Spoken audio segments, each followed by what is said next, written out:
radiografía sensorial. Para más o menos ponerlos al tanto de cuáles son las leyes que rigen los movimientos oculares, cuáles son las leyes inervacionales, hablar un poco de la vía óptica, de cómo se desarrolla la visión en los chicos, y vamos a empezar dando un pantallazo sobre la anatomía, ¿sí? Bueno, las órbitas. Las órbitas están ubicadas en la cara, en la región frontal, a los lados de las fosas nasales.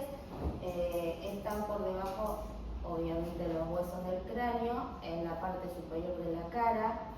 Como función tienen protección y contención de los globos y de todos sus anexos, que después vamos a ver que son un montón y que sirven de contención de los músculos extraoculares, para que estos puedan ejercer su función. Y la descripción clásica, que deben haber escuchado 1000 veces, es de la pirámide cuadrangular truncada de base anterior y vértice posterior, ¿sí? Hay algo importante que les voy a comentar con respecto a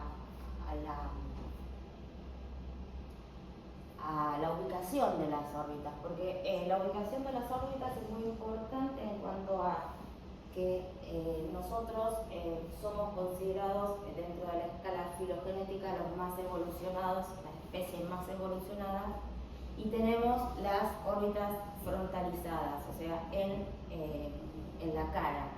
Las especies que son más, digamos, que no han evolucionado tanto, por ejemplo los peces, tienen las órbitas en los laterales del cráneo y se tienen que valer de un montón de otros sentidos o de otras características para poder mantenerse. Por ejemplo, en el agua un pez derecho, como es la luminosidad, la corriente marítima, cosa que en las especies superiores no sucede. Y esto tiene que ver, después lo vamos a ver más adelante, con la ubicación de las órbitas en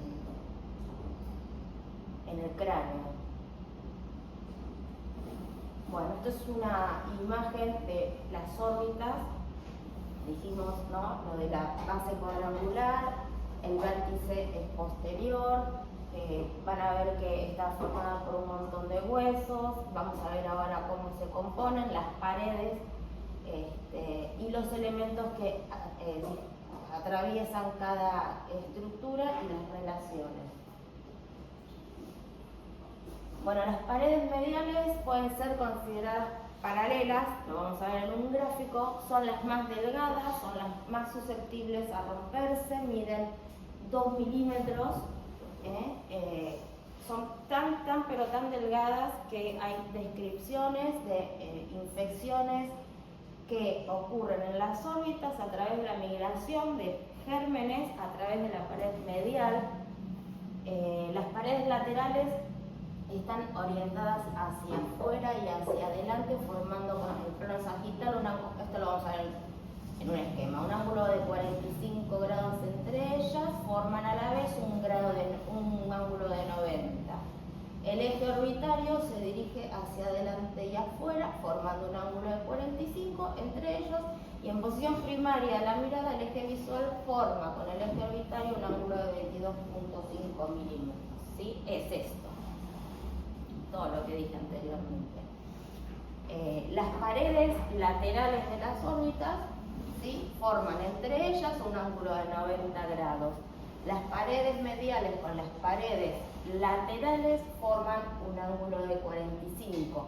El eje que pasa por este ángulo de 45 atraviesa y pasa por el eje visual y también por el eje de la órbita, y entre estos dos forman este ángulo de 22.5 grados.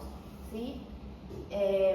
Y entre, digamos, los ejes que pasan a través del centro del globo hay un ángulo de 45 grados. ¿Sí?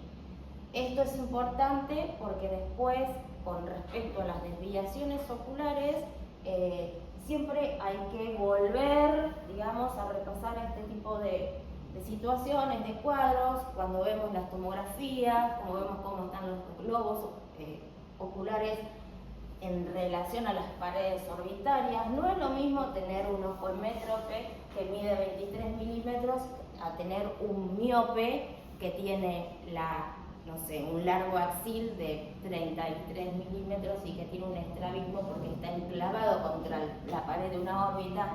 En el momento de hacer una cirugía, un abordaje quirúrgico, es importante las neuroimágenes y saber todo este tipo de cosas para ver cómo hacemos el abordaje.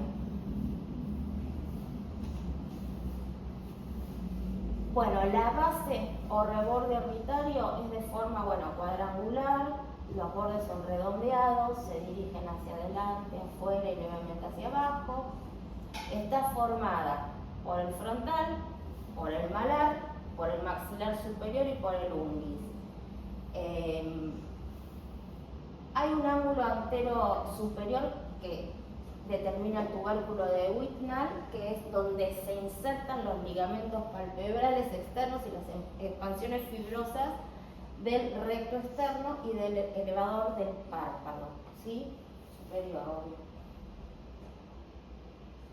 La pared medial, como les dije anteriormente, es la más delgada, es de forma cuadrangular, está en un plano prácticamente sagital, ambas paredes laterales, mediales. Está formada por el maxilar superior, el ungis, el etmoides y el esfenoides, porque va hacia adentro.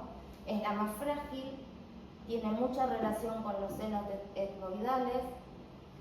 También se encuentra la fosa lagrimal con el saco por detrás de esta se inserta el músculo de Horner, que ahora lo vamos a ver.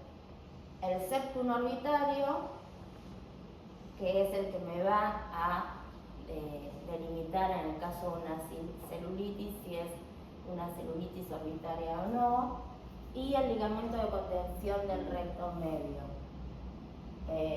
Está en relación con el recto medio, con el oblicuo superior, y entre medio pasa el nervio nasal y la terminación de la arteria oftálmica. ¿Sí? Estas son las relaciones.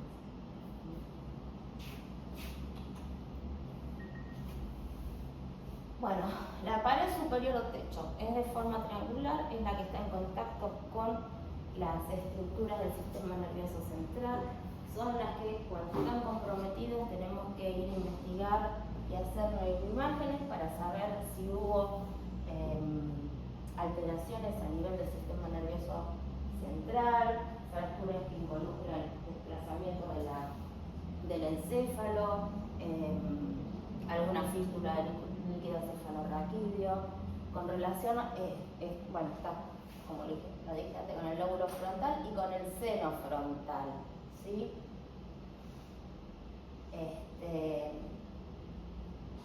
En la parte externa se sitúa la fosa lagrimal con su glándula, y en la parte interna se encuentra la fosa troclear, que es donde se va a insertar la polea del tendón del oblicuo superior. Esto es importante. El nervio también pasa, el nervio frontal y la arteria supraorbitaria, ¿sí? Esto es importante, ¿sí? Yo todo lo que les voy a marcar como importante, quiero decir, esto se puede tomar, ¿sí?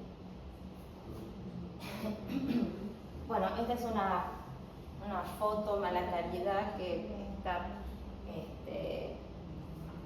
en la cual vemos las órbitas, los orificios anteriores, el agujero infraorbitario y supraorbitario, las fosas nasales, y ven qué finas que son las paredes, ¿sí? Sobre todo la superior. La lateral es esta ya no la dije, no. Es de forma triangular, de base anterior. Bueno, forma el ángulo de 45 grados, eso sí ya lo dijimos con el plano sagital. Es una pared gruesa, Está formada por el ala mayor del efenoides y el malar. En la parte media está el tubérculo orbitario lateral, que es parte de la inserción del ligamento parcial, esto ya lo dije, palpebral externo y el ligamento de contención del recto externo, me parece, relacionada con el recto lateral y en su recorrido con la arteria y nervios laminales.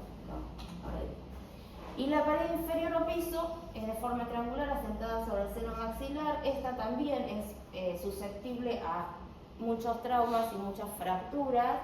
Es la clásica fractura que toma fibras del recto inferior, en donde más tarde, cuando se le hace la semiología al paciente, tiene diplopia y tiene una alteración en la elevación porque engancha las fibras del recto inferior y tiene una limitación en la elevación del paciente y diplopia.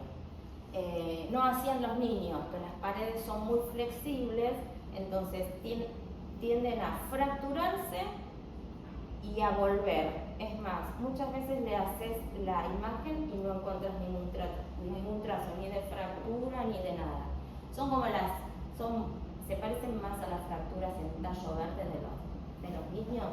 Es muy delgada, es haciendo de numerosas fracturas. Y aquí, el recto inferior es el que está cruzando sobre el oblicuo inferior. Bueno, esta es la pared inferior. Se ven, las estructuras que nombramos recién. El vértice está hacia atrás, arriba y adentro.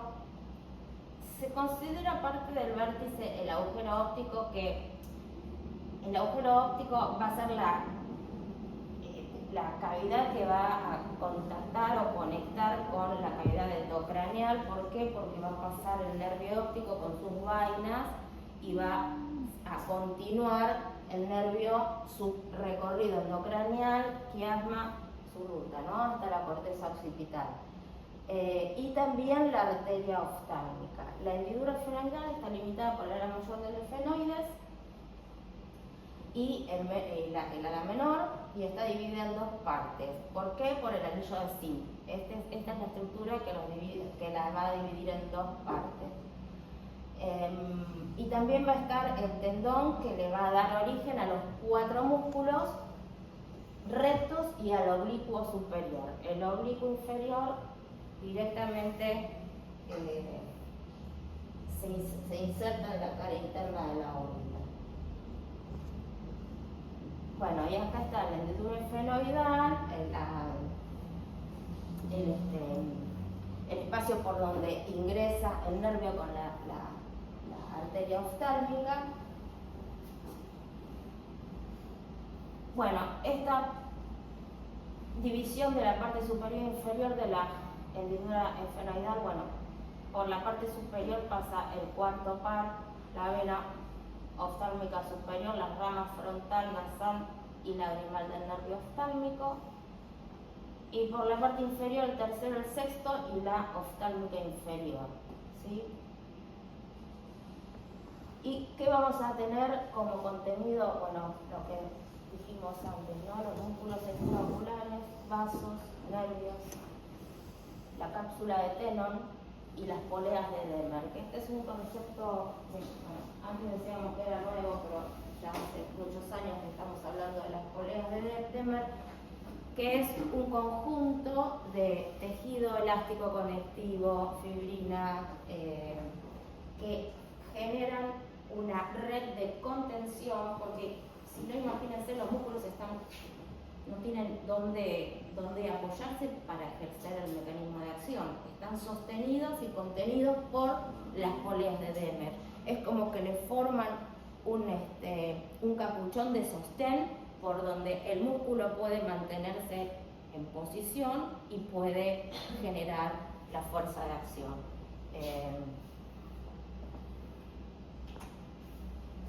Bueno, ¿y qué músculos? Bueno, los que conocemos, los rectos, que son 4, el superior, el inferior, el medio y el lateral. Los oblicuos, que son 2, el oblicuo superior y el oblicuo inferior. y el elevador del párpado superior, que al lado de cada uno está el par que lo inerva. Entonces, en una parálisis del tercero vamos a tener afectado al superior, al inferior, al medial, al oblicuo inferior, y también vamos a tener afectado al elevador del párpado. Por eso en una parálisis completa del tercero, el paciente está con todas las alteraciones musculares, pero además viene con una tosis completa, ¿sí? No así cuando hay paresias incompletas, en donde podemos ver alteraciones musculares y el ojo que no está completamente tosado. Y con respecto no hace falta saber absolutamente toda la irrigación, pero sí tienen que saber que la arteria oftálmica nace, es una rama de la carótida, y que a partir de la arteria oftálmica vamos a tener un montón de ramas que van a ir a dar irrigación a las distintas estructuras que están contenidas en la órbita, a los músculos, a las glándulas lagrimales, por supuesto a todo el trayecto del nervio óptico, ¿sí?